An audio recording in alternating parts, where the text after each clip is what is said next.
नको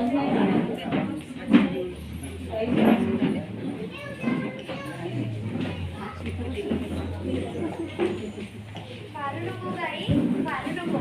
आई आई आई, अगं मी बोलतीये तुझी परी. परीच म्हणतेस ना गं मला. अगं कधी कोणाला उगाच भेटत नाही तर ते जन्मोजन्मीचे ऋणानुबंध असतात. आई, आपले असे ऋणानुबंध आहेत का गं, जे आपण भेटलो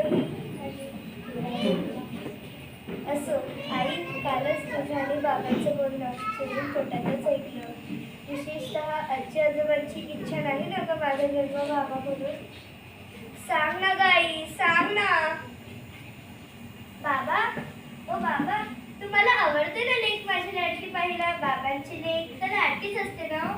पण बाबा, तुम्ही आईला त्या दवाखान्यामध्ये का घेऊन गेला होता तो? तिथे किती मोठे मशीन होते, तुम्ही किती छान दिसत होते ना बाबा. पण बाबा, तुम्हाला एक प्रश्न विचारू का? बाबा, जर का एकाच वेळीवरती दोन फुलं फुलतात,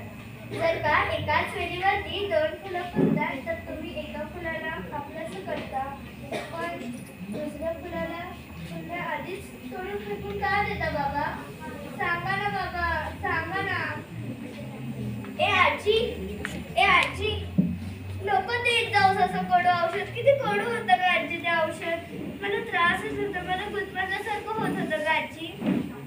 आजी, तू पण एक लेक म्हणूनच जन्माला आलीस ना गं. मग माझं स्वागत तू नाही करणार तर अजून कोण करणार आजी? सांग ना गं आजी, सांग ना.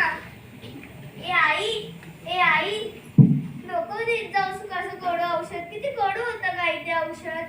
आई, मला त्रास होत होता, मला गुदमरल्यासारखं होत होतं गाई.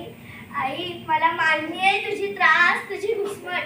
पण आई, एकदा जन्माला घालून तर बघ. तुझेच रूप पाशील तर माझ्यात अनेकदा. मी एक आई, बहीण, बायको सगळे कर्तव्य निभावेल.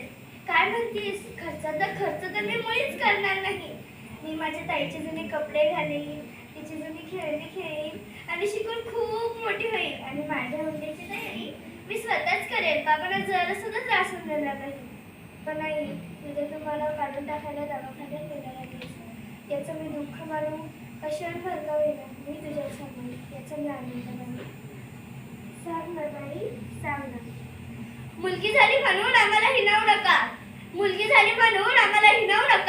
पुण्याआधीच गर्भात खोडू नका. नसते तिची जाऊ तर शिवराय घडले नसते. आता नसती ती सावित्री माय तर आज आम्हा मुलींना शिक्षण मिळाले नसते. जर नसती ती सावित्री माय तर आज आम्हा मुलींना शिक्षण मिळाले नसते. मग गर्भातल्याही